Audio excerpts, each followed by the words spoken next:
Good afternoon, everyone, or good morning, or good evening, wherever you may be. Thanks for joining us today. Go on webcam here and say hello. Hi, everyone. My name is Dan Berlin. I am Senior Vice President of Experience Research at Mad Pow. We are an experience design agency based in New England. And today we are going to be chatting about returning to in-person UX research safely and talking about how to do in-person research safely in the COVID era.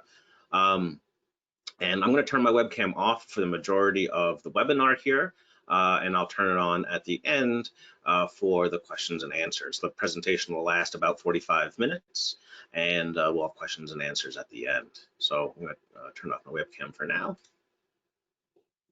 and we're going to dig right in. So here's what we're going to be chatting about today. We'll start with just a few introductions and talking about safety over risk, and then get into some of the details of recruiting and what you're going to do in your lab area and on the study days, talk about technology, and then finally some tips for doing remote research because we're doing a lot of remote research these days, and we'll have some tips for that. So first off, a few introductions. Oops. Yikes. Sorry, there we go. So hi, my name is Dan Berlin, again, Senior Vice President of Experience Research at Mad Pow. That's a picture of me and my new quarantine buddy, Shadow, who I got in the past 2 months, and he's awesome.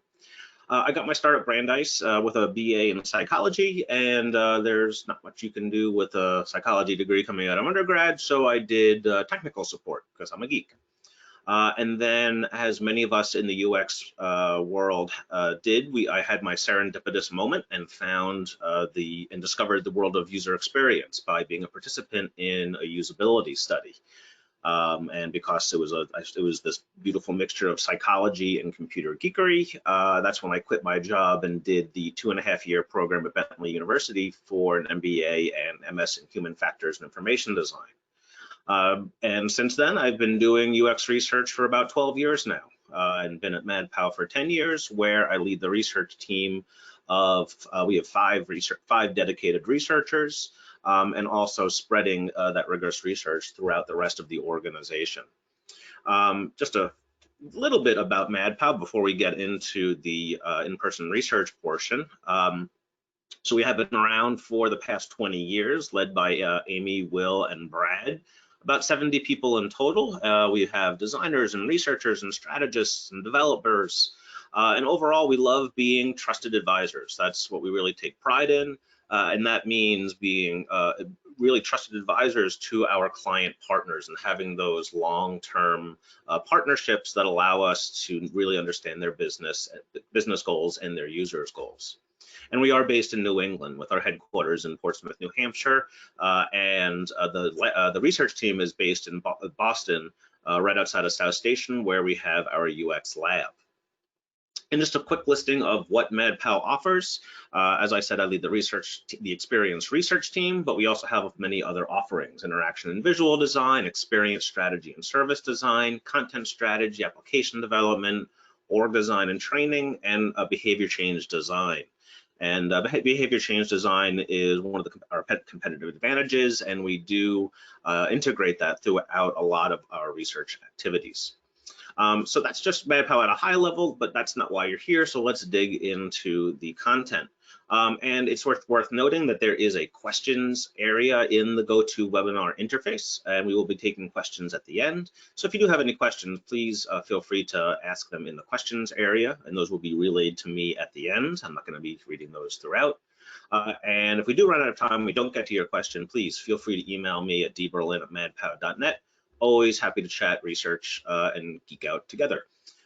So let's dig into the content here. So first off, before we get into the logistics and practical type things, let's talk about the fact that we're not here to take a risk, to take extra risks. This is not about our willingness to take risks and our willingness to do in-person research, because all research is moving back to in-person. This is really all about learning how to do mission critical in-person research as safely as possible. We want to move as much research as possible online or even outdoors, or find other ways to do our research. But there are times when we're dealing with devices, or there are other reasons that we have to do mission critical in-person research, and that's what this is all about. So again, this is not about a willingness to take a risk in the COVID era, and again, not about moving all of your research back to in-person. This is about those few and far between research opportunities that need to be done in person. And so what does that mean? So yeah, we're all about taking the safest route to research, and that's always the first step. So you have to ask yourself these questions before saying, all right, we're going to dive into in-person research. First off, and this is what we've all been doing for the past couple of months, is can this research be done remotely? And not just the traditional remotely, it's where we're doing this over Zoom or WebEx. It's time to think creatively about how you are doing this research. We actually did a research earlier, a couple months ago, where we were going to be in person, but instead we did it remotely, where we had a mobile app controlling an appliance, and we were able to do this. We weren't controlling the appliance, but we mocked it up, and we thought a little creatively about how to do it remotely, and that's how we did it. So there are lots of creative ways to do research remotely. So broaden the way that you think about that in the COVID era. And can the research be done outside? Yeah, there's a weather factor, but doing things outside is a little bit safer than doing things indoors. You have to ask yourself about the business criticality of the product release and where you are in the product life cycle. Is this just summative research that needs to be done because it's a nice to have, or is this formative stuff that will really inform how the design will happen for a business critical product that needs to be done in person? Again, needs to be done in person being a critical thing there. Is this an at-risk population? If this is an at-risk population, you may need to find proxy users instead of bringing in that at-risk population. And you don't want to bring in caregivers of an at-risk population because you don't want to put anyone at risk. So again, you may need to deal with proxies like nurses and such. And then there's the ethics. Is this potential risk to both participants and researchers ethical overall? And I don't have the answer here, but it's something that you as a team and organization need to think about. And it's the things to think about when it comes to the ethics of this. It's not just about the ethics of doing the research, but you have to talk to the people who are doing the research and their comfort level. And remember that just asking someone on your team if they're comfortable doing something, they may feel pressure to say yes. So really have conversations with your team about their comfort level so you can really truly get at that. We don't want to put undue pressure on researchers to do research in a risky environment. Yeah, so moving on from here, so we have to be thinking about the researcher's physical and mental health. Again, we're still talking about safety over risk to begin with. So talking about physical health, first off, we're going to be using 2 researchers for in-person projects because there's going to be added workload, and we want to offset that added workload as best we can. We definitely should be making sure the researchers take their temperature early and often, and especially before coming to the office. And doing self-assessments for COVID making symptoms. And at first, if possible, get tested for COVID, again, depending on insurance availability and availability in your area. And naturally, all people involved should be wearing masks, researchers, observers, participants, anyone else. We should be making sure that participants are willing to wear masks, and we'll get to that in a moment. But everyone involved should be wearing masks. And something we don't talk about enough in UX research is researchers' mental health. And then especially these days, we need to be mindful of that. There are new risks associated with in-person research. And we need to think about how that affects our researchers, how that added risk affects their stress levels, and they may be dealing with their own COVID-related stress. So we need to be cognizant of researchers' mental health as well. So this new in-person research will necessarily be more mentally taxing, because we're going to be more on our toes than we normally are on study days. So make sure to have that self-care time after the study is complete for researchers to recoup. That's really important. Recoup both mentally and physically. Finally here, you may want to engage with an institutional review board or an IRB to review how you're approaching the study and any risk mitigation plans. And many IRBs aren't allowing that face-to-face research right now, which is why part of this webinar will talk about how to pull off research when you cannot be face-to-face, essentially doing it through glass or through, being in different rooms as best you can. And we'll get to the technical details of that in a bit.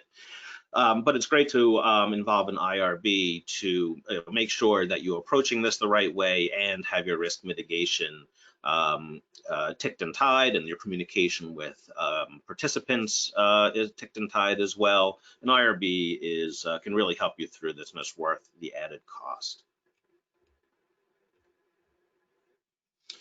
Speaking of increased costs, in-person research in the COVID era will necessarily be more expensive, because we want more time between sessions. First off, we want the room to air out. Normally, we only allow 15 minutes in between sessions because we want to be as efficient as possible with the day.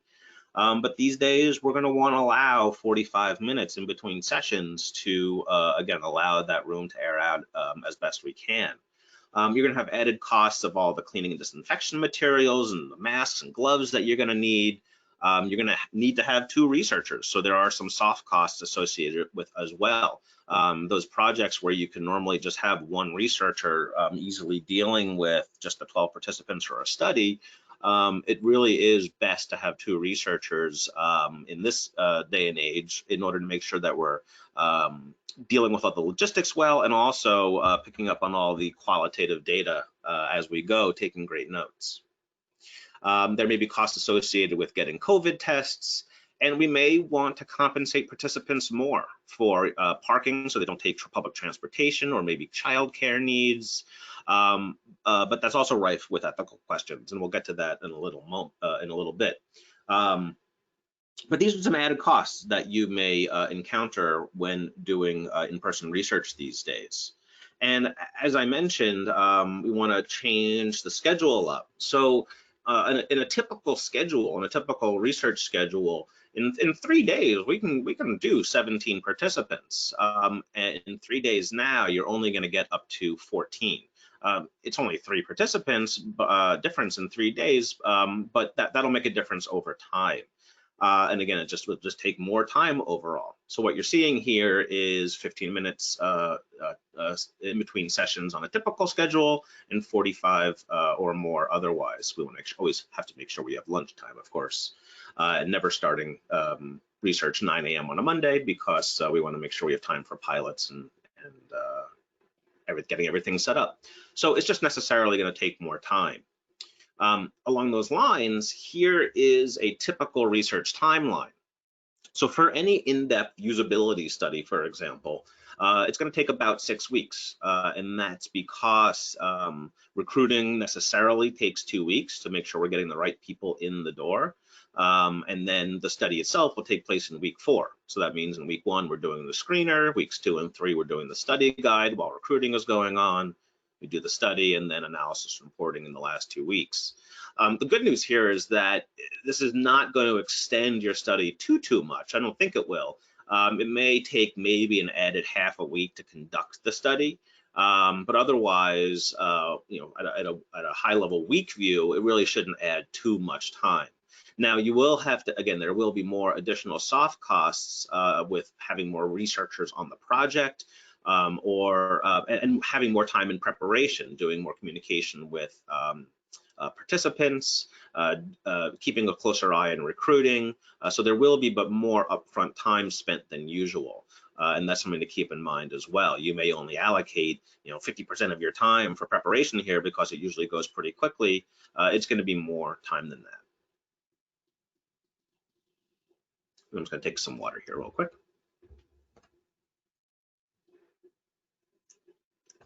Yeah, so in a typical research, in-person research study, there are some advantages to doing the research in person. The moderator can control the technology. So if there is a problem, moderator can intervene there if there are some problems. And we don't have to deal with the participant setting anything up or dealing with any shipping problems. There's the possibility of sending a prototype to people's homes and doing a usability study that way. That's definitely a way of pulling off some remote research.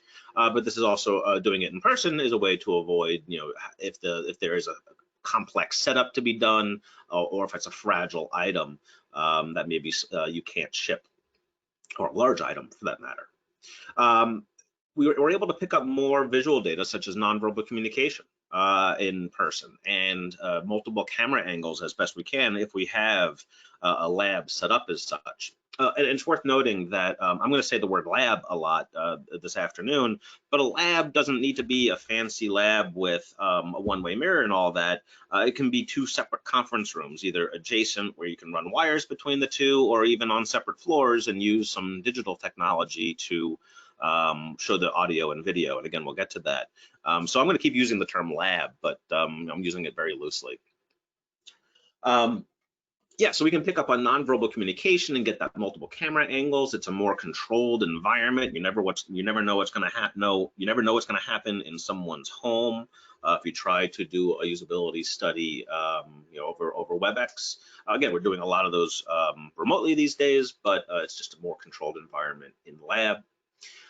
And typically it is easier to build rapport with participants. It's going to be a little bit more difficult these days. And there are typical design team benefits. Now, we are going to miss out on some of these typical advantages because it's not going to be as easy to build rapport. I mean, yeah, we're going to see them in person and maybe wave from a distance, but it's not going to be that real face-to-face as it used to be in the old days.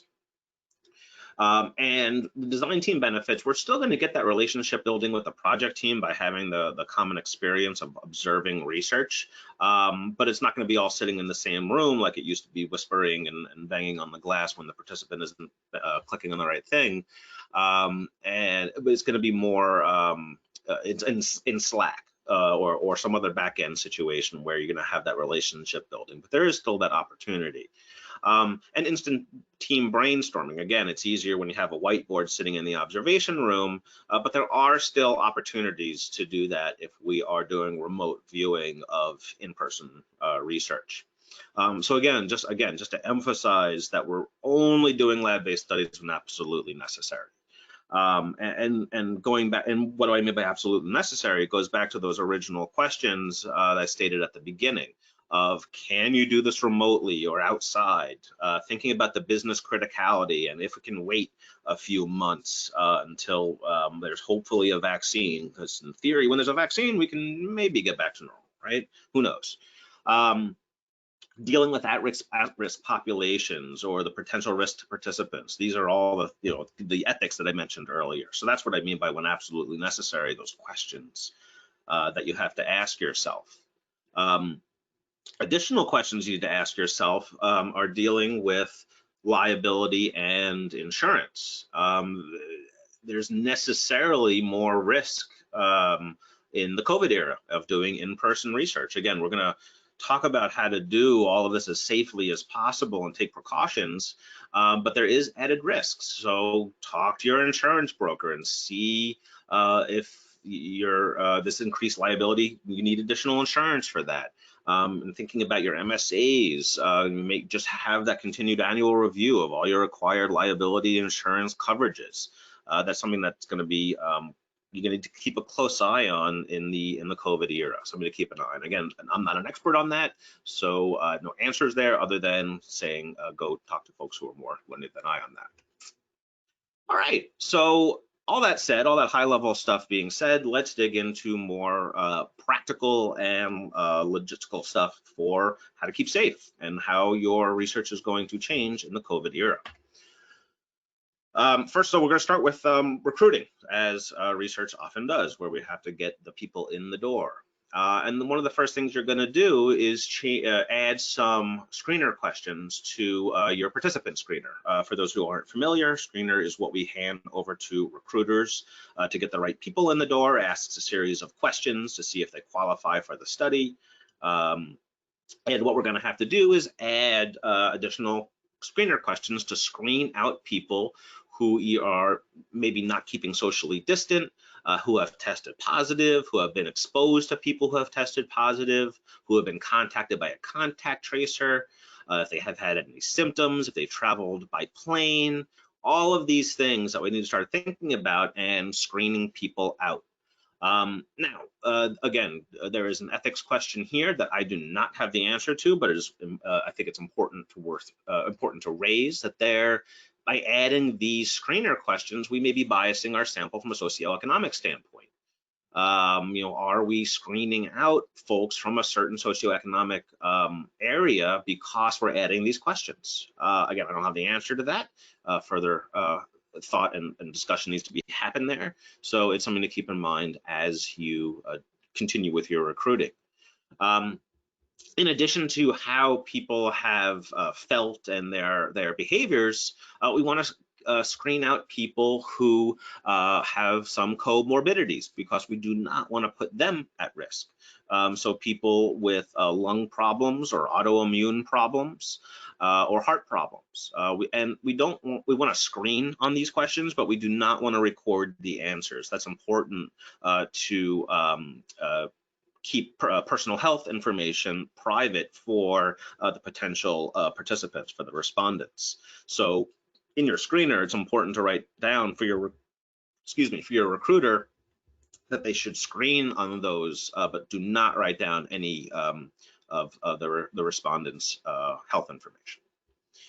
So those are your screener questions that help screen out people who may have it or not, who knows?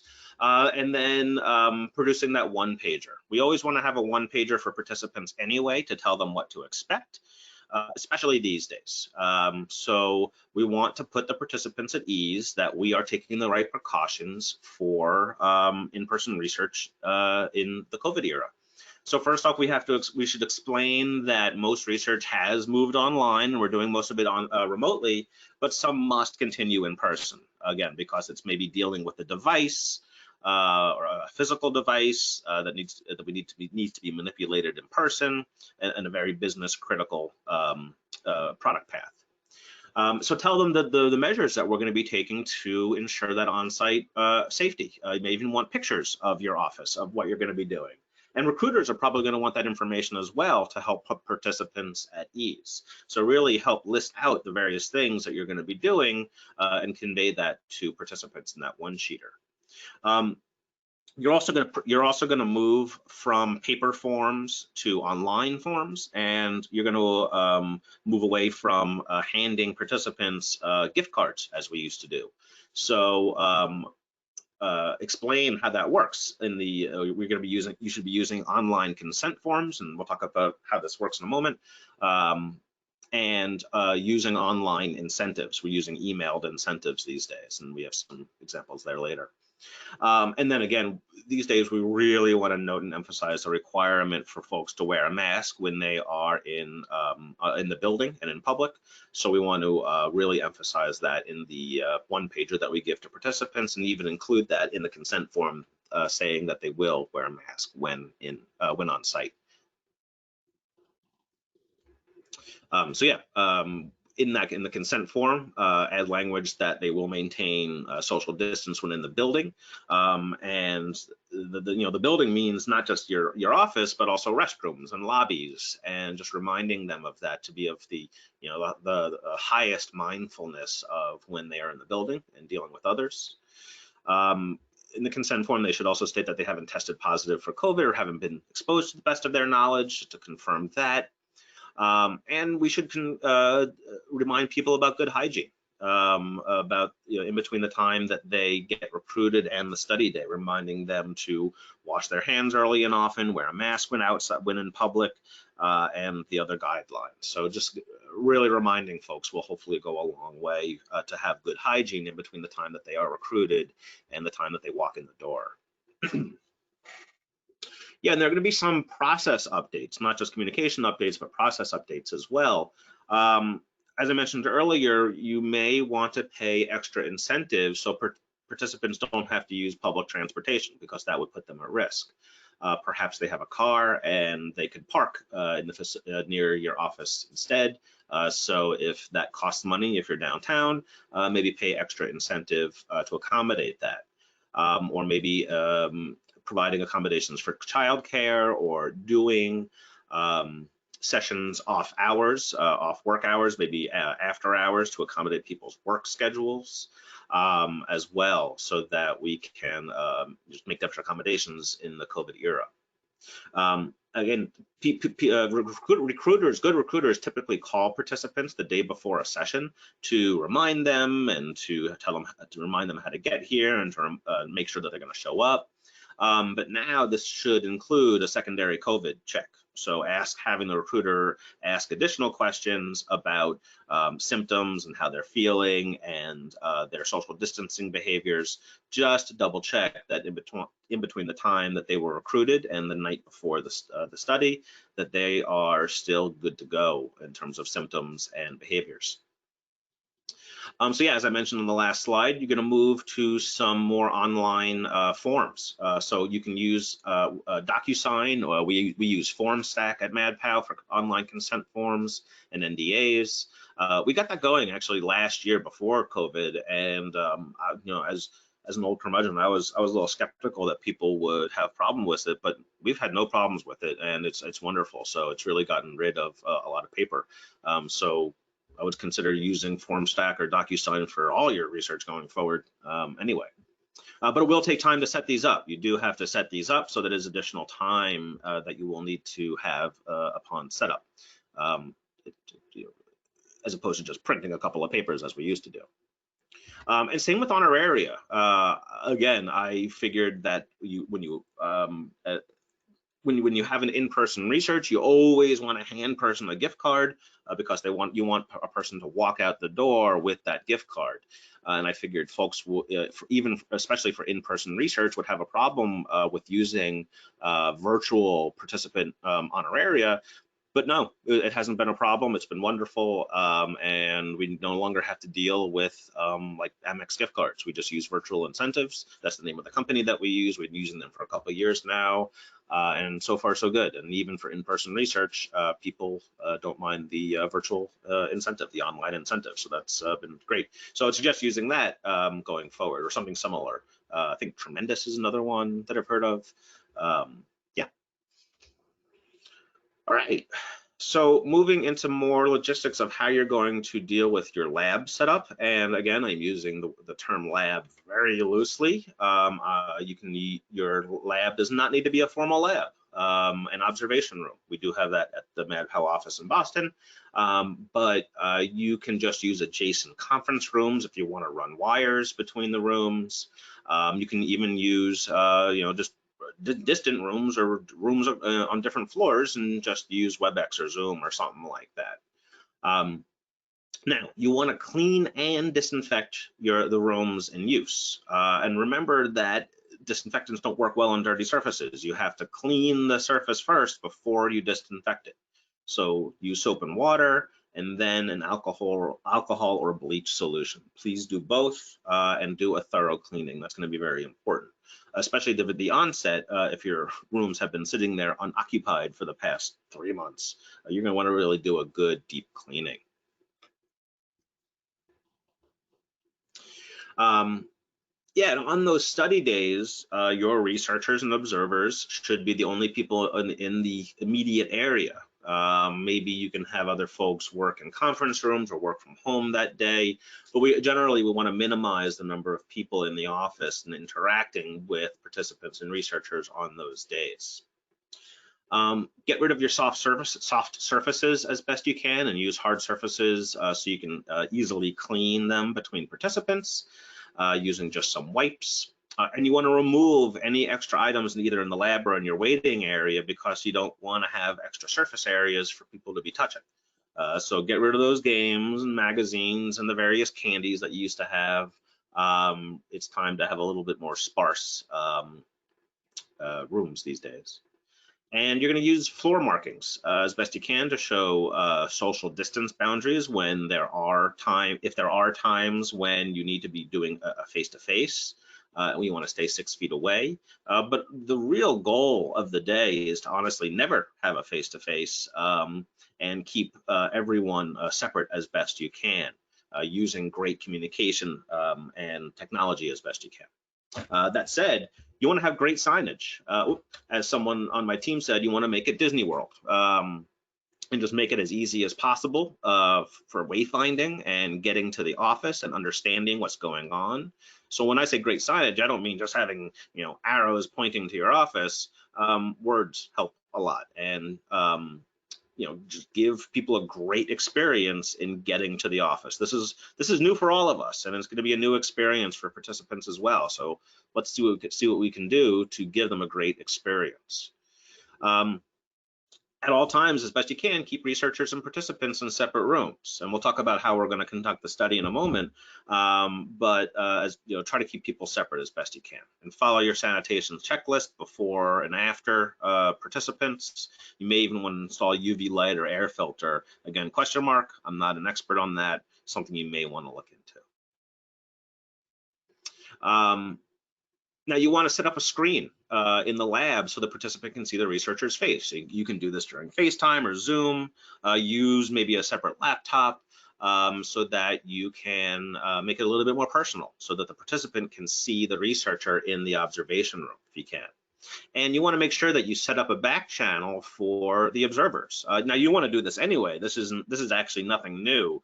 We always do this anyway. But in the COVID era, when people are observing remotely, make sure you're using Slack or text or email to have that back channel communication, because we want to enable observers to ask questions of the participants. If you're dealing with the device, see if you can use a stylus. You have the participant use that instead, and give them the stylus to take home, so you don't have to clean it, for example, and just have a stash of those for hard buttons or for mobile devices. You're going to have a stash of gloves and masks, but you don't want to keep these all in one place in case that inventory area gets contaminated. So don't store all your inventory in one area. If you can have multiple stimulus devices, that'd be great. So you can clean one in between participants. And also you want to have a keyboard cover. If they are using the keyboard, a keyboard cover will go a long way to help with cleaning. And the best solution would be to have 2 labs. If you can use 2 lab locations, you can get rid of that 45-minute buffer time and let one air out in between participants and save yourself some time. All right, moving right along to day of logistics. Encouraging social distancing and wearing a mask while in the office. You want to make sure that you're wearing gloves when handling items which participants are going to use. I'm not saying you need to wear gloves at all times when in the observation room, but you want to be mindful of the things that the participants will use. Disinfecting all those doorknobs and the keyboard and the mice, chairs, everything. Being mindful of the things that the participant touches. Keeping a cleaning schedule and a checklist of the cleaning happening. And using disposable plates. Normally we try to avoid disposable so we're not killing trees, but these days it's best to use disposable. Stagger the participants coming and going so they never interact. And see if you can start doing things while they're waiting in their car or in the building lobby. So start up a WebEx or a phone call so that you can ask them initial questions while they're waiting, so that you minimize the time that they spend in the lab. So the time they're spending in the lab is only just to get the tasks done on the device, for example, and all the other questions can be done offline. Again, just minimizing as much risk as possible. Simple things like propping open the office door so they don't have to use the handle. And again, using maybe a computer in the waiting area and always having great signage to guide them. If you can swing it, have disposable thermometers and ask them to report the results in the waiting room right there. And always have extra masks available in case they arrive not wearing one. Some participants may want gloves, have those available as well. I don't think that should be required though. You can ask them what type of beverage or snack they may want while in their car, and have that waiting in the lab for them. And just keep it to single-sized, individually wrapped snacks if you must have them. I don't think we need to supply snacks, but a beverage is always nice, just a bottle of water or something like that. Or maybe we just default and have a bottle of water sitting there ready for them. Naturally, we have hand sanitizer available everywhere. No more handshakes. We're going to wave from a distance and then retreat to the observation room after guiding them into the lab.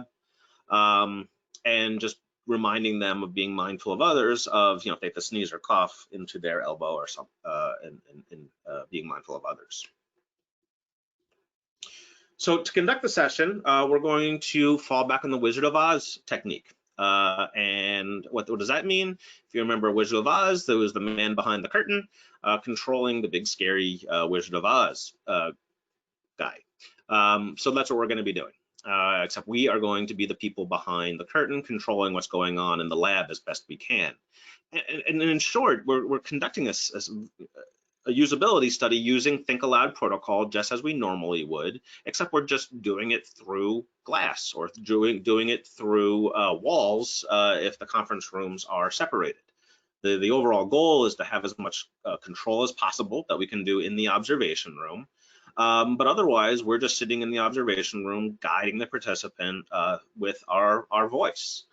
So yeah, aside from slight nuances, it's really just a similar Think Aloud protocol that we're used to with usability studies, where we have people complete tasks and have them think aloud as much as possible while completing those tasks.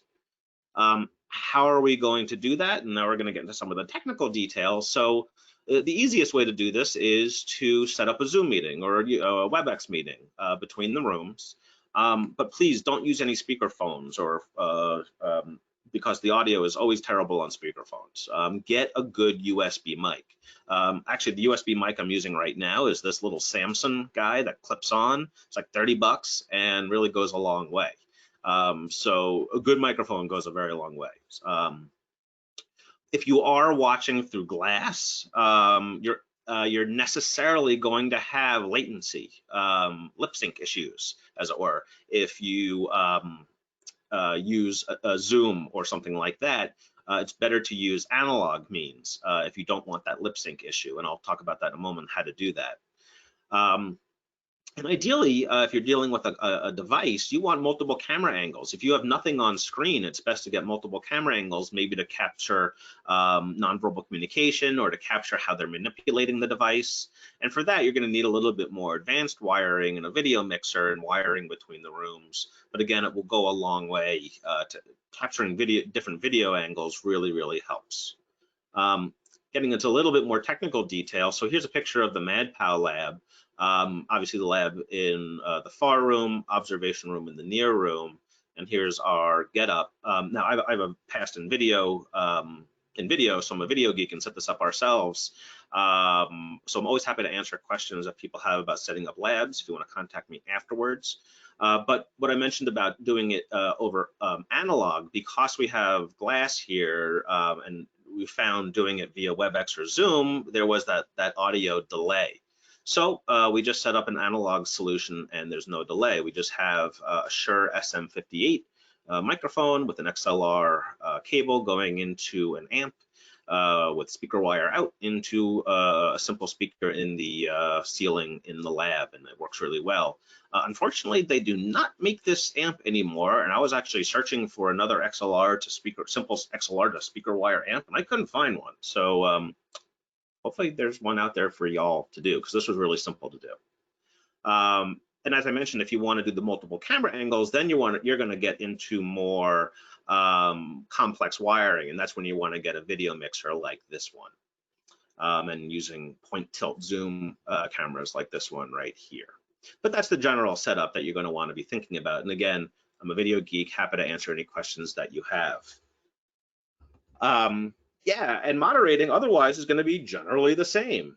You want to encourage think aloud. You want to ask the right question at the right time. You want to always be probing and never let participants get away with a one-word answer or a one-word yes/no answer.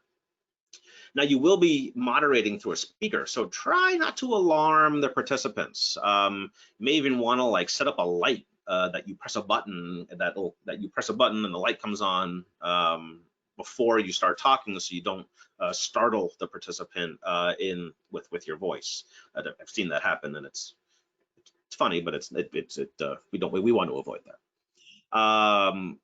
This is another reason you want two people on the project. The moderator is going to be paying very close attention to what the participant is doing and manipulating, and doing that either through the glass or the cameras. And we always want to be taking the best notes possible. So the moderator is going to be a little bit more distracted than usual. So we're going to want observers to help either pick up on things that the moderator misses, or having a dedicated note taker or time to watch those videos to pick up on every little thing that happens.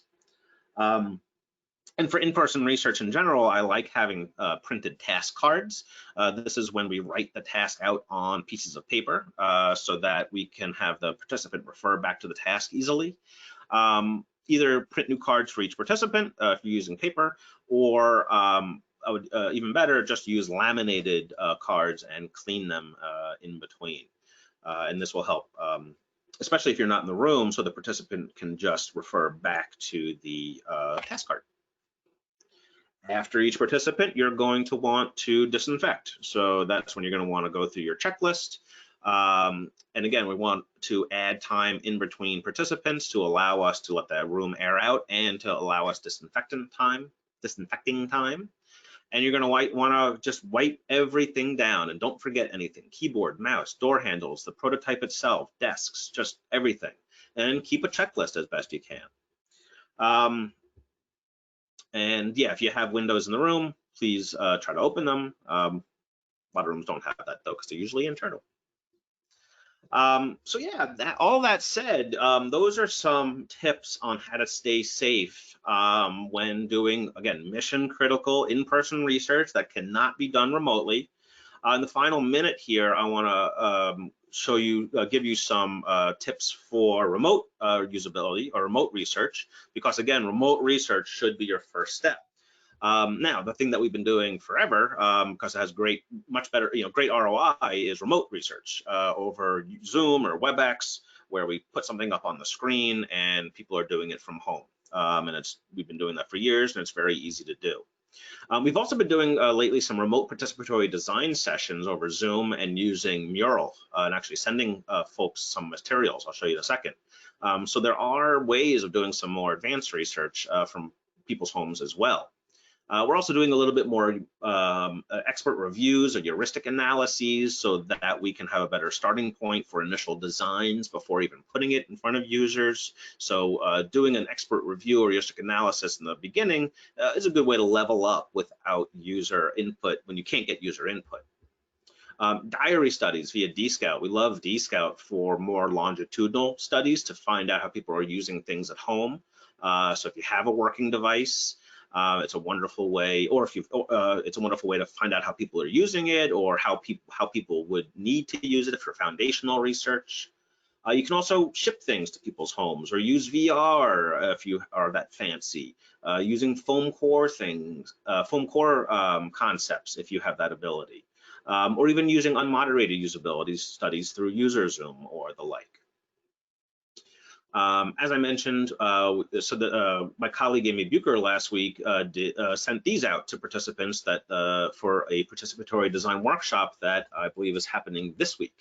We're not able to get people together anymore, but we can still send them the things that we would have them do when they were in the room with us. So here are the things they would use to create a magic object for creating a magic object or a magic button. The items for their 2x2, for their influence map, and various instructions and post-its, of course, and treats as well. And here's some close-ups of those. So, you know, again, it's all about being creative in your remote research these days. Many things are possible that we never considered before. And finally here, just the final tips here. When you are doing remote research, screen for people who have a webcam and who are comfortable turning that on. And you know, you're going to want to share your webcam during the initial introduction, but you don't need to do that during the screen sharing. You want the participant to be concentrating on the interface. Similar to the one-sheeter I mentioned earlier, you definitely need a one-sheeter for remote research in terms of telling them what to expect. In terms of Zoom and WebEx, asking them to arrive 15 minutes early to make sure the screen sharing software is set up correctly, and reminding them to join from a computer, not a tablet or phone, is really important, especially if you're going to give them control of your computer, which you should do. You should avoid having participants share their screen, because you never know what they're going to share. And you have more control if you are going to share your screen and give them control. And when you're doing remote research from home, you're going to want to use two computers, one to share your screen with the participant and one for note-taking. And it's important to be cognizant of your typing volume. You don't want to distract the participant. So make sure you're typing softly or mute yourself, especially those of you with those really noisy MacBooks, because we can all hear those. And again, as I mentioned earlier, make sure you invest in a fantastic microphone, and a fantastic microphone is not expensive these days. Again, I love the Samson brand. They've been doing it for years, and they make a great, simple microphone. So those are some remote research tips and how to keep safe during in-person research in the COVID era. I welcome conversation about this. I love to hear from folks, and in terms of ideas that y'all may have, please email me or seek me out on Twitter. And you know, had a good opportunity here to give you gratuitous photos of my puppy. So there you go. And with that, I'm going to open up my Slack and see what questions y'all had. And I'm going to turn my webcam back on. So give me a second here. I'm going to find Slack, get those questions. And I hope you all enjoyed this.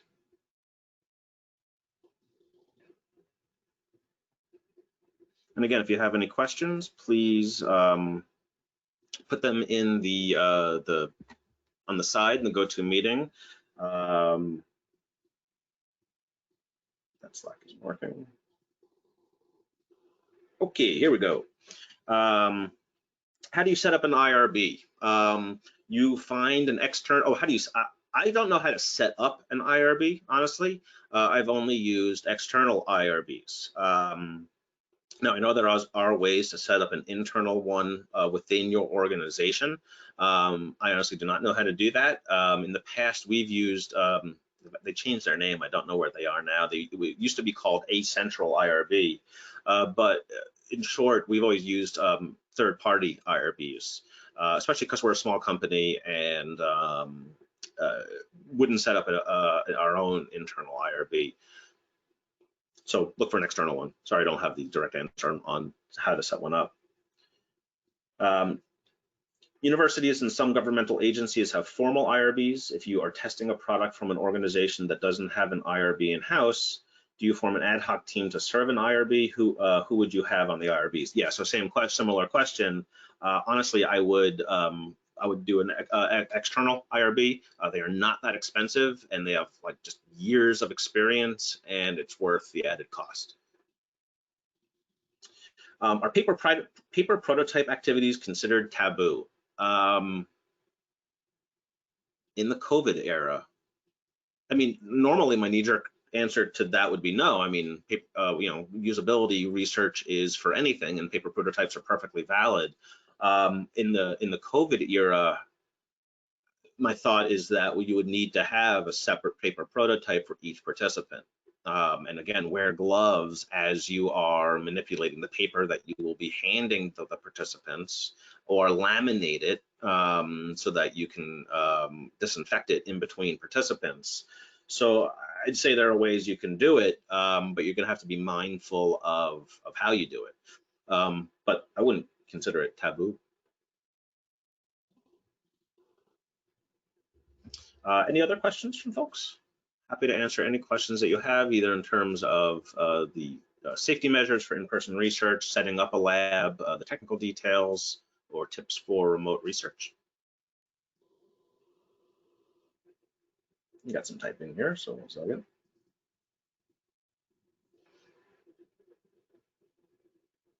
Okay, great. Doesn't look like there may be many more questions. Looks like folks found this useful, so awesome. I hope you all are able to take this right back to your research and apply it to your research. And again, I'll go back one slide so you have the picture of my dog. No, I'm kidding. For my email address. And if you have any questions or you want to discuss this or you want to call me out on something, please do, because I'm always open to learn from y'all. So I'll check one more time for questions. Oh, here we go. A couple more questions. So here we go.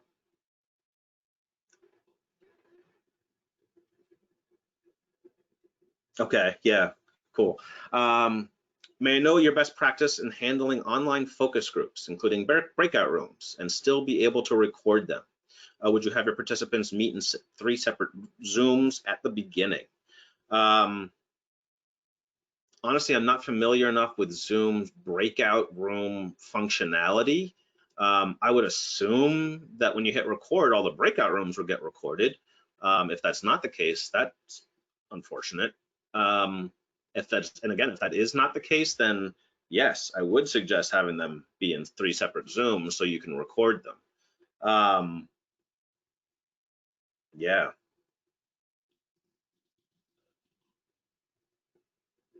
Have you done any device testing remotely? If so, any tips?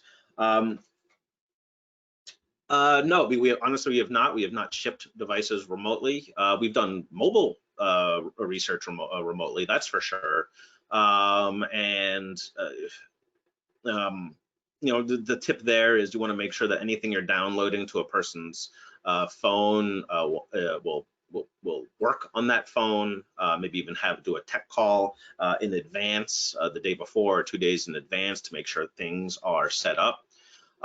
If I were to ship a device, though, I mean, the things that I can think of right offhand are, again, having a call beforehand to make sure that the device arrived safely and in one piece and is still working. Disinfecting the device before you send it off is going to be important. And so we actually had this discussion, so we were going to do this. If we had to send the device to participants, if you don't have enough devices to send it all out at once and you need to send the same device to multiple participants, you're going to have them ship it back to you, you disinfect it, and then send it back out. So really disinfecting is going to be something to keep in mind there. Would you set up a protocol for testing staff, and what would that look like? That is, would you have a protocol to test the people involved in the testing for COVID? Yeah, I mean, as best we can. I mean, it depends on where you are and what's available in your area and state. I don't know how, I mean, or if COVID tests are privately available, we can just pay for them. I honestly don't know like how one goes about getting a COVID test. But yes, if it becomes available, I mean, I think we should be getting tested. Make sure that we are getting tested before the study as researchers and observers as best we can. And hopefully, again, we're not doing in-person research as often as we used to, so doing that 1 or 2 tests hopefully will just take care of it for that one study, but we definitely should repeat it for each study because of the time it takes to get it. And also, to add on to that, so daily, temperature checks before coming in the morning, a checklist of symptoms to remind people of what the symptoms are, so that they can be self-reflective if they have those symptoms, so that they don't walk in to the office with symptoms. Oh, and a response, Zoom breakout rooms are not recorded. So that's unfortunate. So yeah, to answer the other question is, if you want to record 3 separate focus groups at the same time, it's going to be 3 separate Zoom rooms. Interesting. Anything else? Any other questions from folks? This has been a lot of fun. I love the questions. Thank you for that. Again, if you have any questions, please don't be shy. dberlin@madpow.net or at Vanderlyn on Twitter.